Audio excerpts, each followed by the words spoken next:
আসসালামু আলাইকুম সবাইকে ম্যাট্রিক্স চ্যানেলের পক্ষ থেকে শুভেচ্ছা ও স্বাগতম জানিয়ে শুরু করছি। আজকে আমি করাবো নবম দশম উচ্চতর গণিত অনুসরণী 5.3। এখানে 1 2 3 4 আমি করিয়ে দিয়েছিলাম এবং 5.1 এবং 5.2 আমি সলিউশন করে দিয়েছি।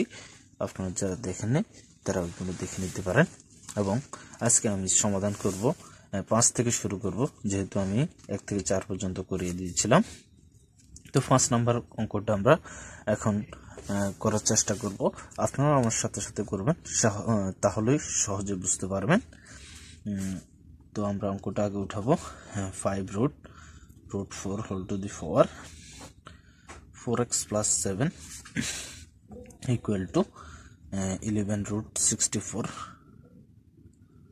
whole to the 4 2x plus 7।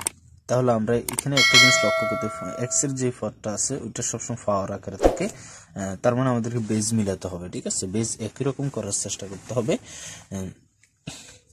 তো চলুন আমরা বেজ একরকম করার চেষ্টা করবো এখানে। তো এখানে এই যে 4 উপরে কি আছে, এটা আছে। তাহলে আমরা একটু আমি দেখিয়েছিলাম ওই যে এর আগের অঙ্কগুলো করার সময়, যে আমি যদি লিখি 3 root 2, তাহলে আমি এটাকে লিখতে পারবো 2 to the power 1/3। ঠিক আছে, অর্থাৎ এখানে যদি লিখি 4 root 3, তাহলে হবে কি 3 to the power 1/4। এইভাবে আর কি ব্যাপারটা হবে। তাহলে আমরা 5 root 4 কে লিখতে পারি 4 to the power 1/5 whole to the power 4x plus 7। এটা যে আছে সেটাই রাখবো।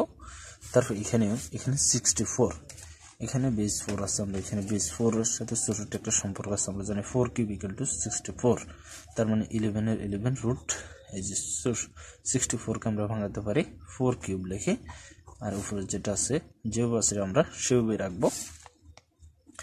এখন 4 to the power 1/5 whole to the power 4x plus 7 equal to, এখানে আমরা একটা জিনিস, এই যে 4 কিউব এটা যেভাবে আছে সেভাবেই থাকবে। এই যে রুট, এটা একটা সংখ্যা মনে করবো। ঠিক আছে, রুট থাকলে আমরা কি করি, এটাকে পাওয়ার আকারে আমরা গুণ করে দিই। ঠিক না, এই যে এইভাবে চলে আসবে 11 রুট সামথিং, তাহলে সামথিং টু দি পাওয়ার 1/11 ব্যাপারটা হবে এরকম।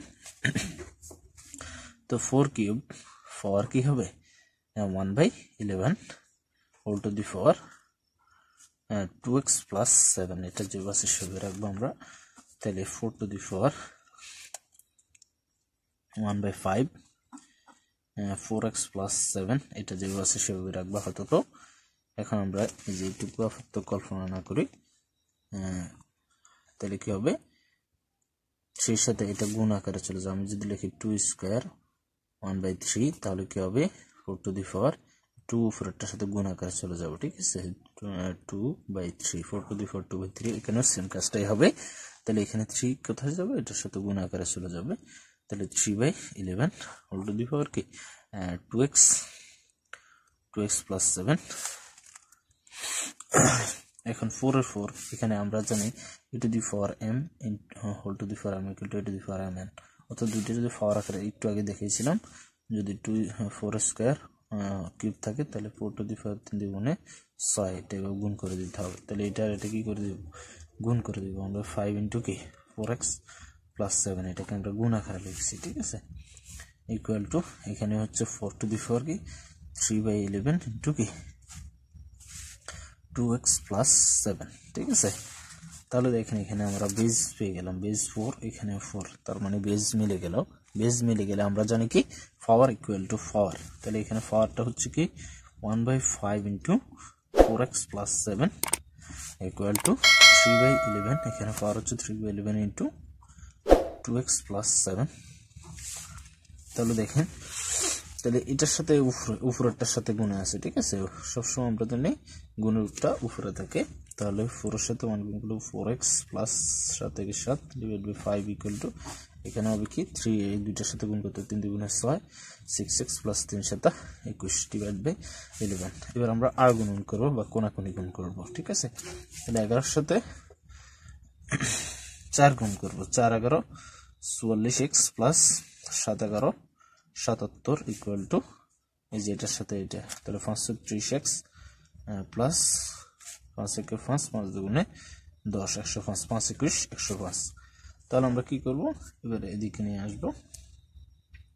তাহলে 44x, এই যে 44x, এটা হচ্ছে প্লাসের সমান চিহ্নের ডান দিকে, এটাকে আমরা এদিকে নিয়ে আসবো, তাহলে হয়ে যাবে মাইনাসের 30x ইকুয়াল টু 105। এটা যেভাবে আছে সেভাবে, এটা এদিকে কিসে আছে, প্লাসে, এটা হয়ে যাবে কি মাইনাসে।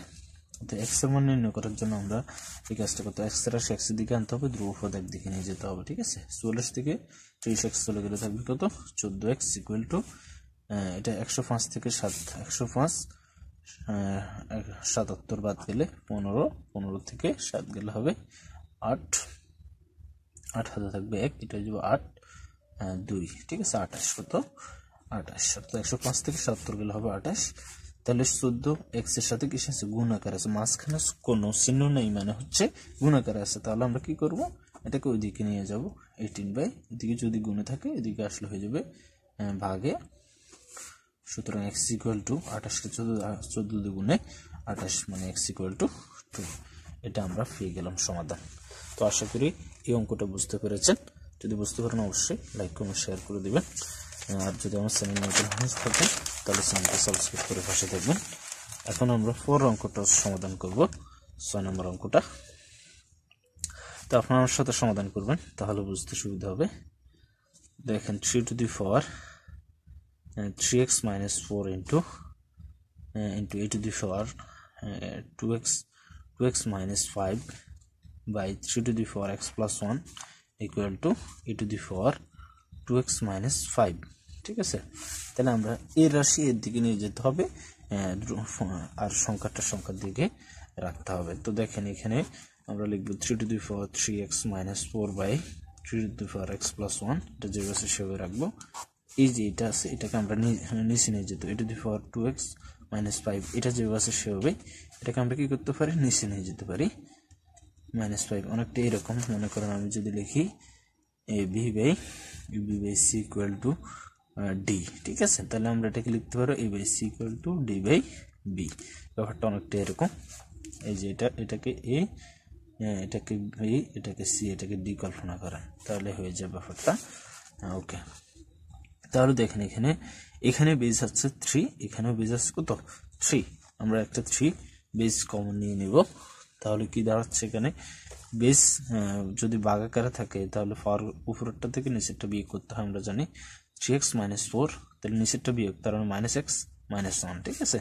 ইকুয়াল টু এখানেও সেম, এখানে বেজ a, উপরে নিচে বেজ a, তাহলে একটা বেজ কমন নিয়ে নিব, উপরেরটা থেকে নিচেরটা কি করে দিব, বাদ দিয়ে দিব।